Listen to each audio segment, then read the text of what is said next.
Hello and welcome to ज़रा हट के। मुबशर जैदी, ज़रार खोड़ो और वसतुल्लाह खान का सलाम कबूल कीजिए। आज आज़ाद कश्मीर में के शहर मीरपुर में बड़ा ज़लज़ला आया जिसकी रेक्टर स्केल पर शिद्दत 5.8 थी।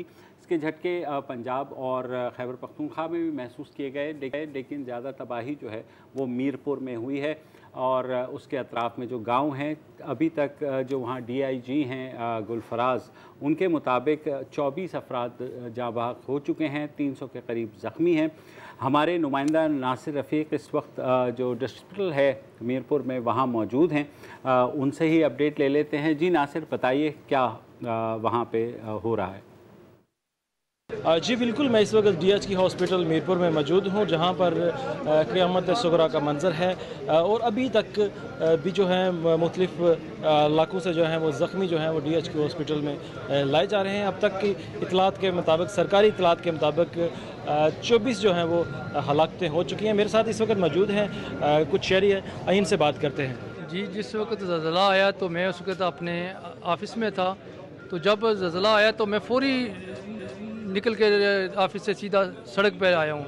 तो सड़क पे मैं देखा, मैं समझा मैं अकेले ही भाग के आ गया हूँ, लेकिन जब मैंने देखा तो हज़ारों की तादाद में जो ना वो शॉपिंग सेंटर से, ऑफिस से, मुख्तलिफ जगहों से लोग जो नीचे रोड पे आ रहे थे, तो कलमा का विर्द कर रहे थे और औरतें चीखें मार रही थी और सड़कों पर बैठ गई कि ये क्या हो गया। क़यामत का मंजर था जो कि सीधी कि मेरी ज़िंदगी में मैंने पहली बार ये ऐसा मंजर देखा है। अल्लाह पाक रहम करें, ये मीरपुर की तारीख का सबसे बड़ा सानहा था और इससे अभी निमटने की हमें अल्लाह तौफीक दे। हम इसके लिए तैयार नहीं थे। 2005 में भी हमने इससे बड़े सानहे को देखा, लेकिन हमने तैयारी नहीं की। अब बगैर तैयारी के ये सानहा आया है, अब देखिए निमट रहे हैं इसके साथ, कैसे निमटा जाएगा। जी बिल्कुल, इनका कहना था कि 2005 में जो ज़लज़ला आया था और नाक ज़लज़ला आया था, उससे सबक लेना चाहिए था और हमें अपनी करनी चाहिए थी। उस तरह से हम अपनी तैयारी नहीं कर सके कि हमारा अचानक अगर कोई इस तरह का हादसा पेश आ जाए तो हम उससे कैसे निपटा जा सके। जी हाँ, मीरपुर से आपने ताज़ा तरीन इतलात सुनी। अभी तक जो NDMA के मुताबिक है वो ये है कि मंगला जो है वो सेफ़ है और ज़्यादा जो तबाही है वो मीरपुर से जो भिम्बर को सड़क जा रही है, जो अपर जेहलम नहर। मैं आपको रेडियस इसका बता देता हूँ। ये सिर्फ मीरपुर के हद तक नहीं है, मीरपुर और जेहलम के दरमियान का जो इलाका है वो भिम्बर, कोटली, बाग, जहाँ 2005 में जो तबाह हुआ था वो इलाका, रावला कोट, हटियाँ, वादी नीलम, यानी आज़ाद कश्मीर की जो पूरी पट्टी है तकरीबन आदि वो मुतासिर हुई है। इसके अलावा मकबूजा कश्मीर में जो लाइन ऑफ कंट्रोल के उस तरफ और वर्किंग बाउंड्री से जो मुत्तसिर इलाके हैं, वहाँ से लेके श्रीनगर और दिल्ली तक जी बिल्कुल झटके महसूस किए गए हैं, जबकि पाकिस्तान में चतराल से लेके और पंजाब में रहीम यार खां तक जी इसकी शिद्दत महसूस की गई है। अच्छा, हमारे साथ इस वक्त नेशनल डिज़ास्टर मैनेजमेंट अथॉरिटी के जो चेयरमैन हैं लेफ्टिनेंट जनरल मोहम्मद अफजल मौजूद हैं। अस्सलाम वालेकुम सर। अस्सलाम वालेकुम मुबशर, कैसे हैं आप? जी बिल्कुल ठीक ठाक सर। ये बताइए कि जो रिलीफ की अब वहाँ कार्रवाइयाँ हैं किस हद तक हैं, कहाँ कहाँ, क्या लोग अभी भी कुछ ऐसी जगह हैं जहाँ लोग दबे हुए हैं? मुबशर, पहली बात तो ये है कि मैं आपको कैजुअल्टीज कंफर्म कर देता हूँ। 22 के करीब लोग हैं वो उनकी अमवात हुई हैं और 80 के करीब लोग जो हैं वो सीरियसली इंजर्ड हैं। वैसे 250 के करीब लोग जो हैं वो इंजर्ड हैं। इस वक्त मुख्तलिफ इदारे, जिसमें लोकल गवर्नमेंट है, जिसमें डिस्ट्रिक्ट गवर्नमेंट्स हैं, जिसमें गवर्नमेंट ऑफ आज़ाद कश्मीर है, गवर्नमेंट ऑफ पंजाब की तरफ से भी इसमें मदद हासिल है, फेडरल गवर्नमेंट की तरफ से भी कुछ दुआएं और कुछ एम्बुलेंसेस जो हैं वो भेजी गई हैं। Even chairman PIA called me and told me कि जी अगर आपको कोई इंग्लैंड से इमदाद आ रही हो तो PIA is free to bring it free of cost. इस वक्त जो है वो 200 बेडेड हॉस्पिटल है मीरपुर में, उसके अंदर जख्मी हैं, मुख्तलिफ प्राइवेट हॉस्पिटल्स में हैं और कुछ लोकल डिस्पेंसरीज में हैं जी। अच्छा सर, एक सवाल है कि अब अल्लाह का शुक्र है कि ये उस नौयत का ज़लज़ला नहीं है जो आपने 2005 में देखा था। क्या कोई रिलीफ गुड्स की ज़रूरत है? जैसे उस वक्त भी हमने देखा था कि लोगों ने charity drives, general appeal public से, या उस हद तक सिचुएशन अभी तक जो आपके पास मालूमात है कंट्रोल में है? सिचुएशन अल्हम्दुलिल्लाह कंट्रोल में है। अगर कोई हमारे पास सफिशिएंट स्टॉक्स हैं, अगर ज़रूरत पड़ेगी तो इंशाल्लाह मैं आप लोगों के तवस्सुत से लोगों से अपील करूंगा। अभी तक सिचुएशन मेरे हिसाब से कंट्रोल में है। कल इंशाल्लाह मैं अर्ली मॉर्निंग इलाके में जा रहा हूँ, असेसमेंट करेंगे, अगर ज़रूरत होगी तो आप लोगों को बॉदर करेंगे इंशाल्लाह। अच्छा, इत्तलात ये हैं जनरल साहब कि अपर जेहलम कैनाल जो है उसको भी जुज़वी नुकसान पहुंचा है। क्या आप बता सकते हैं कि किस नौयत का नुकसान है? क्योंकि इत्तलात ये हैं कि कुछ देहात भी ज़ेरे आब आ गए हैं, कहीं कहीं से शगाफ।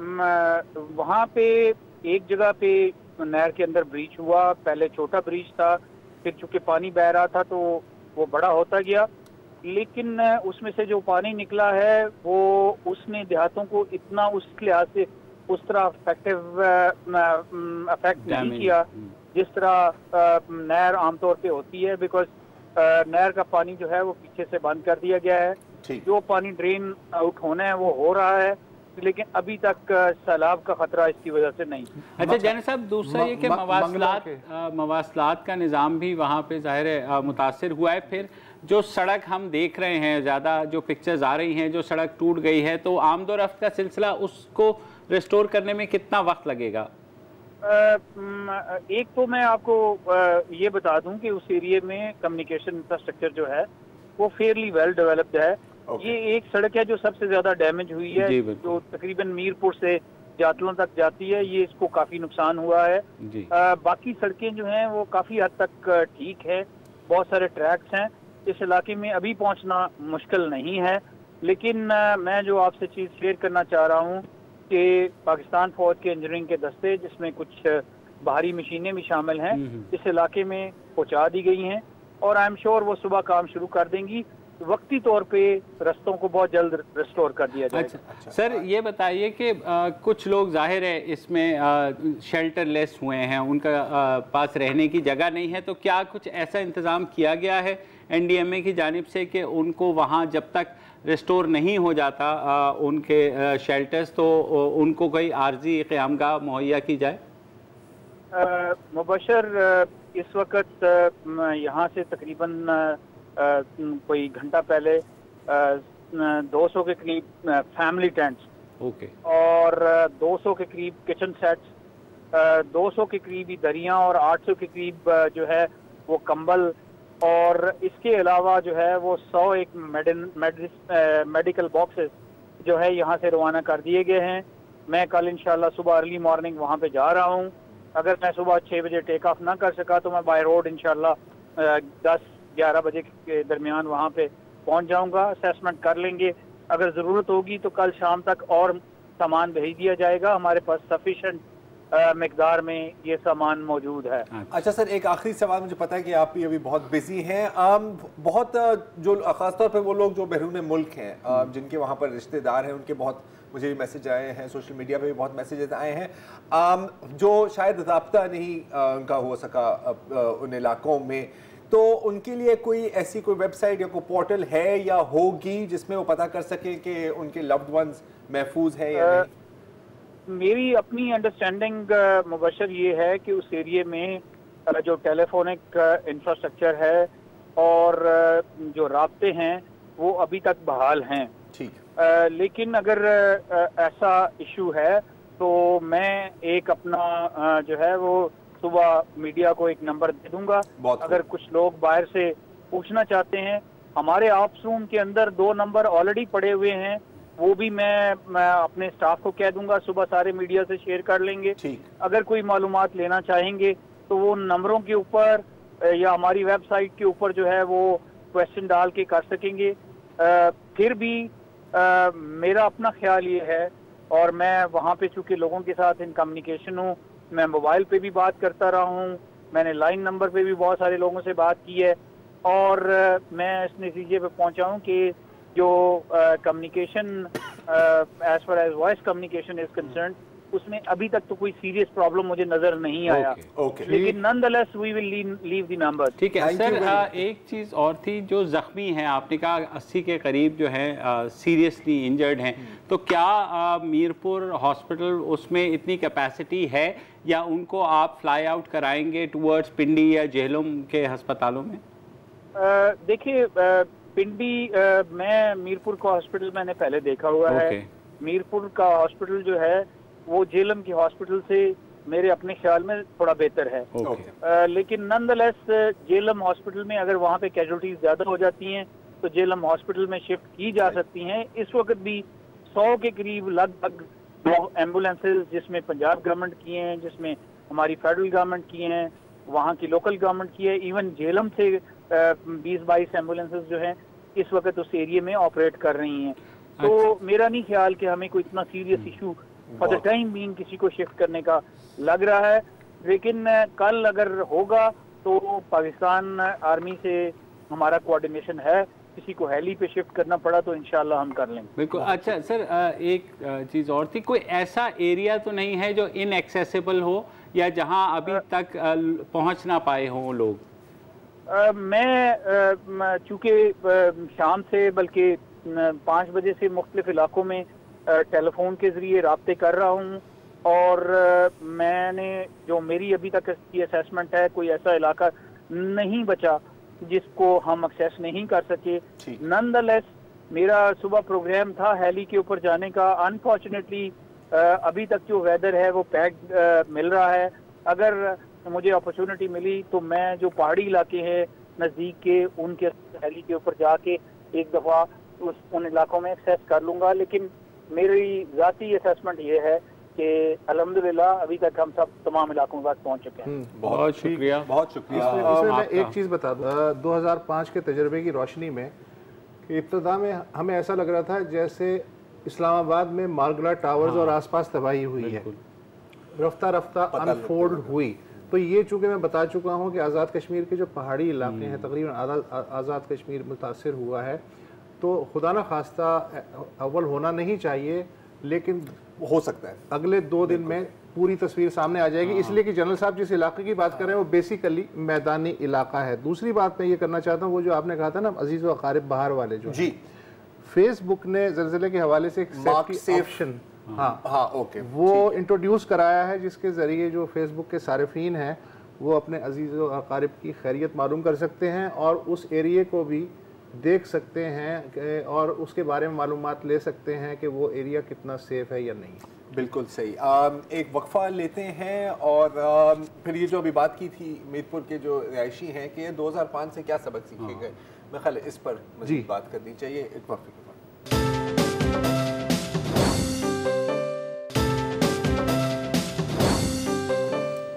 Welcome back. जैसे अभी आप सुन रहे थे कि अब तक ऐसा लग रहा है कि बहुत ज़्यादा नुकसान नहीं हुआ। जी हाँ, बिल्कुल कीमती जानें गई हैं, लेकिन ये कल तक ही ज़्यादा क्लियर होगा कि कितना नुकसान हुआ है, कितना नुकसान नहीं हुआ। बात हो रही थी कि 2005 के ज़लज़ले के बाद क्या सबक सीखे गए, क्या सबक सीखे भी गए या नहीं, क्योंकि उस वक्त बहुत बातें हुई थी कि बिल्डिंग कोड्स पर अब सख्त किस्म की इम्प्लीमेंटेशन होगी, रिलीफ की बारे में बात की, नए स्कूल्स, नए बिल्डिंग्स वगैरह। तो हमारे साथ अभी लाइन पर हैं तारिक नकाश साहब, जो हमारे डॉन के कॉरेस्पॉन्डेंट हैं AJK में। तारिक साहब, 2005 के ज़लज़ले के बाद जैसे आप अभी सुन रहे थे बहुत वादे किए गए और यकीनन कुछ हद तक इम्प्लीमेंटेशन भी की होगी। कितना काम हुआ और कितना काम अभी भी रहता है? जी, एक तो सबसे ज़रूरी चीज़ ये थी कि उसके बाद जो तामीर नौ होनी थी उसे एक प्रॉपर बिल्डिंग कोड के तहत होना था। जहाँ तक पब्लिक सेक्टर जो इंफ्रास्ट्रक्चर है उसे तो बिल्डिंग कोड के मुताबिक तामीर किया गया, लेकिन जो प्राइवेट बिल्डिंग्स थी उसमें शहरी इलाकों में कहीं कहीं उस पर अमल दरामद किया गया, लेकिन शहर के अंदर ही, यानी जो कैपिटल जो सबसे ज़्यादा मुतासर हुआ था, इसके अंदर भी कई ऐसे इलाके हैं जहाँ किसी ने तवज्जो नहीं दी और बिल्डिंग कोड के मगायर तामीरात हुई हैं। और खुदा न खास्ता अगर यहाँ ये शहर भी फॉल्ट लाइन पर है कैपिटल, अगर खुदा न खास्ता दोबारा कभी ज़लज़ला आता है तो हमें उस मैग्नीट्यूड में ना सही लेकिन उसका 50% तबाही दोबारा भी हो सकती है। ताहिर ये बताइए कि मैं और मुबशिर उस ज़माने में वहीं थे मुजफ्फराबाद में और बालाकोट के इलाके में। उस ज़माने में ये वादा किया गया था कि जो रेड जोन है जैसे बालाकोट है या मुजफ्फराबाद सिटी है, वहाँ से आबादी को नए सेटेलाइट टाउन्स में शिफ्ट किया जाएगा। आज इतने साल बाद इस पे कितना अमल दरामद हुआ और लाइट फ्रेम स्ट्रक्चर सिर्फ बनेगा रेड जोन में, उस पे कितना अमल हुआ? जी, एक तो ये है कि 15 साल गुजर चुके हैं। जो सेटेलाइट टाउन्स थे प्रपोज्ड इस आबादी के लिए, जो रेड जोन में की जो हैजर्डस एरिया में थी, आज तक वहाँ वो लोग रीलोकेट नहीं हो सके हैं और उसके अपने मसाइल हैं। उसमें लैंड माफिया आ गया है उसमें, और जो नॉन अफेक्टेड पॉपुलेशन थी उसको उनने एक लूप होल्स के जरिए रास्ता दे दिया, कुरानंदाजी हुई, प्लॉट्स उनको मिल गए जो मुतासिर नहीं थे। तो एक तो ये हुआ है। दूसरा आपने जो पूछा कि दूसरा आपका क्या सवाल? लाइट फ्रेम स्ट्रक्चर जो है बिल्डिंग कोड में। हाँ जी, लाइट फ्रेम में आप ये हैरान होंगे कि एक बहुत आला हुकूमती मनसबदार ने लाइट फ्रेम स्ट्रक्चर की इजाजत लेके एक रेड जोन में जो है 3 मंजिला पक्का मकान खड़ा कर लिया, हुक्मरानों की नाक के नीचे, शहरीदारों की नाक के नीचे। उनकी देखा देखी बाकियों ने भी ऐसी तामीर की है। कहा जब इन्हें नहीं रोका गया तो हमें क्यों रोका जा रहा है या हमें क्यों रोका जाएगा? तो खिलाफ वर्जी जो है बहुत सी जगहों पे हुई है। जैसा कि मैंने कहा, रेड जोन में तो बहुत खिलाफ वर्जी हुई है, लोगों ने पक्के मकान बना लिए हैं और खुदा न खास्ता अगर दोबारा कोई ज़ल्ज़ला आता है तो वो अपने साथ और बहुत को लेके चले जाएंगे। अच्छा तारीख 2005 में सबसे ज्यादा जो जानी नुकसान हुआ वो स्कूलों में हुआ था। तकरीबन 90,000 हलाकतें हुई थी, उसमें तकरीबन 50% जो हैं वो बच्चे या कम उम्र लोग थे।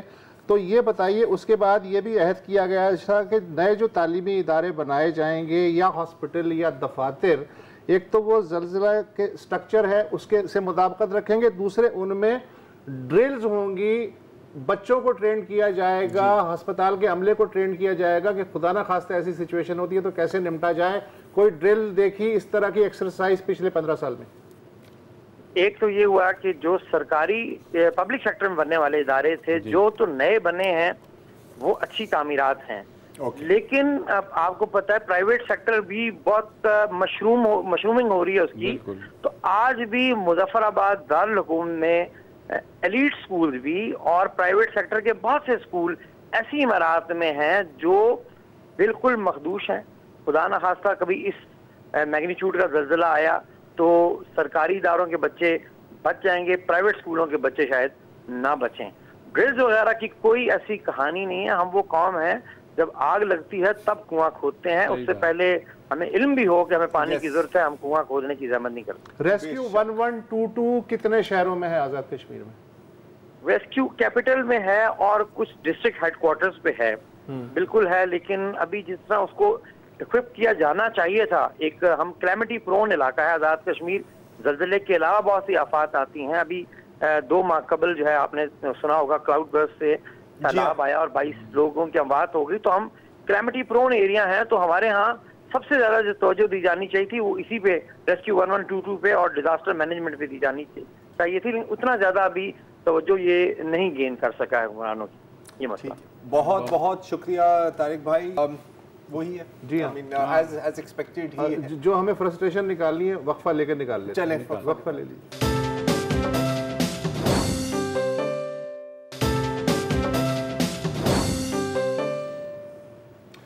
Welcome back. देखिए, ज़ल्ज़ले में जो अमवात या ज़ख्मी होने का मामला है वो ज़ल्ज़ले से नहीं होता, वो पैनिक, घबराहट और जो बिल्डिंग कोलैप्स हैं उनके नतीजे में हलाकतें होती हैं और कैजुअल्टीज़ होती हैं। ज़ल्ज़ला आए ना आए उसकी पेशगी तैयारी कैसे की जा सकती है? वो ऐसे की जा सकती है कि आज ही इस बात को दिमाग में कर लें कि खुदा ना खास्ता अगर कल सुबह या शाम को ज़ल्ज़ला आएगा तो उससे पहले आप सिर्फ अकेले नहीं होते, आपके साथ बच्चे होते हैं, औरतें होती हैं, बूढ़े होते हैं, आप खुद होते हैं। अगर आप पैनिक कर गए तो बाकी जो आपकी सराउंडिंग में लोग हैं वो भी पैनिक कर जाएंगे और फिर सर्वाइवल मुश्किल होती जाएगी। लिहाजा ज़ल्ज़ले से पहले की तैयारी ये है कि आप करें कि ऐसी सिचुएशन में मैं पैनिक नहीं करूंगा, जबकि बाकी जो पैनिक करने वाले लोग हैं उनको कंट्रोल करूंगा, नंबर 1। नंबर 2, ज़लज़ले के झटके जैसे ही महसूस हों, अगर आप बिस्तर में हैं, गो कि ये बहुत मुश्किल है अपने आसाब पे कंट्रोल रखना, लेकिन फिर भी अगर आप बिस्तर में हैं तो फौरी तौर पे बाहर ना निकलें जब झटके आ रहे हों। कोशिश करें कि जो तकिया या मोटी चीज़ है उससे गर्दन और सर को ढांप लें, इसलिए कि यही सबसे वाइटल ऑर्गन है कि सर को चोट नहीं लगनी चाहिए और गर्दन का हिस्सा मुतासिर नहीं होना चाहिए। अगर आप बिस्तर से बाहर हैं तो कोशिश कीजिए कि मेज़, 2 छत्ती, पिलर्स के दरमियान की जगह, अगर जीना है तो उसके नीचे की जगह वहाँ चले जाएं। वो आपको एक वक्ती तौर पे तहफ़्फ़ुज़ फराहम कर सकता है, इसलिए कि वो छत से ज़्यादा मजबूत जगह होती हैं। दूसरी बात यह कि अंधाधुंध कतन न भागिए। ऊंची इमारत में लिफ्ट्स लगी हुई होती हैं। पहली जो है वो अर्ज ये होती है कि मैं सबसे पहले नीचे पहुंच जाऊं, लिहाजा मैं लिफ्ट में घुस जाऊं। लिफ्ट में घुसने का नुकसान क्या है कि बरकी रौ मुनक़ता हो सकती है, लिफ्ट के दरवाजे खुदा ना खास्ता शायद ना खुलें, या लिफ्ट में कोई और फॉल्ट पैदा हो जाए तो आप जहां हैं वहां लटके हुए रह जा सकते हैं। लिहाजा आप सीढ़ियां इस्तेमाल करें, सीढ़ियों के ज़रिए नीचे उतरने की कोशिश करें। सीढ़ियां आपको नेचुरल तहफ़्फ़ुज़ भी देती हैं, इसलिए कि वो एक छत की सूरत में आपके साथ साथ नीचे चलती हैं। गैस का कनेक्शन और बिजली का कनेक्शन, ये बात ज़लज़ले से पहले की तैयारी में है। ये याद रखें कि अगर मौका मिला तो फौरी तौर पे गैस के कनेक्शन और बिजली के कनेक्शन जो हैं वो ऑफ कर देंगे। ज़लज़ले से पहले की तैयारी ये है कि कोई एक ऐसी ख़ास जगह होनी चाहिए जहां आपका शनाख्ती कार्ड, पासपोर्ट, जायदाद के कागजात जो हैं वो हों। हो सकता है उस वक्त आप ना ले जा सकें, लेकिन आपको पता होगा कि खुदा ना खास्ता मलबा है तो मुझे पता है कि किस जगह पे ये चीज़ें मौजूद हैं जो कि आपके बाद में काम आ सकती हैं। अगर आप बिल्डिंग से बाहर हैं या घर से बाहर हैं तो झटके अगर शुरू हों तो कोशिश कीजिए कि जो बिजली के तार हैं, खंबे हैं, दरख्त हैं और जो बुलंद इमारतें हैं उनसे जितना दूर खुले इलाके में, खुले मैदान में या पार्किंग लॉट वगैरह जो है, जो भी है अवेलेबल, उसमें जा सकें तो चले जाएं। गाड़ी अगर आप चला रहे हैं तो झटके अगर आपको फील हो तो फौरी तौर पे गाड़ी को रोक दें और गाड़ी से उतरिए नहीं, गाड़ी के अंदर ही रहें। हो सकता है कि कोई पत्थर, कोई और चीज़ जो है वो अगर आप खुदा न खास्ता उतरें तो आपको ज़ख्मी कर दे। गाड़ी में होंगे, हो सकता है गाड़ी पे गिरे, लेकिन उसका चांस कम होगा आपके ज़ख्मी होने का। अच्छा, इसके अलावा ज़लज़ले के झटके रुकने के बाद सामने जो आपकी बिल्डिंग है या घर है उसकी तरफ फौरी तौर पे ना भागें, इसलिए कि आपको अंदाज़ा नहीं हो सकता कि अगले सेकंड में या अगले मिनट में शायद एक और झटका आए, तो इससे आप अपनी जान मज़ीद ख़तरे में डालेंगे। दूसरों को रेस्क्यू करने से पहले ज़रूरी है कि आप ख़ुद को रेस्क्यू करें और अच्छी कंडीशन में रखें। अच्छा, अगर आप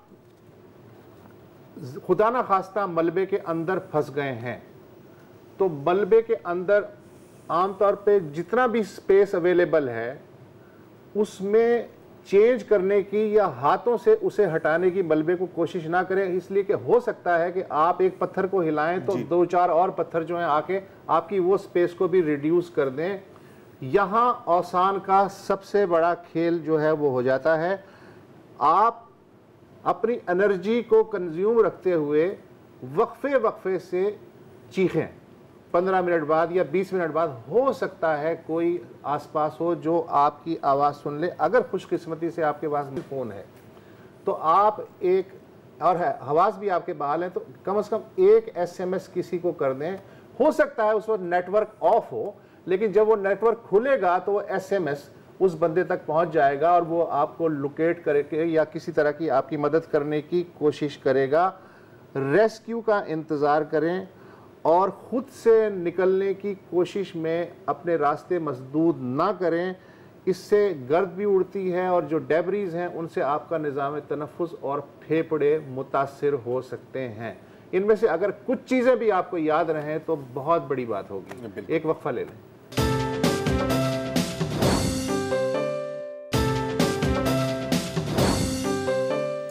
वेलकम बैक जी। अभी ब्रेक से पहले वसुत आपको बता रहे थे कि क्या बेसिक प्रिकॉशंस आप ले सकते हैं या किस तरह तैयारी कर सकते हैं। अब जाहिर है कि जब पैनिक होता है तो आधी चीज़ों पर अमल नहीं हो सकता, लेकिन जैसे कह रहे थे अगर कुछ चीज़ें भी जहन में रह गई तो शायद आपकी या किसी और की जान बच सकती है।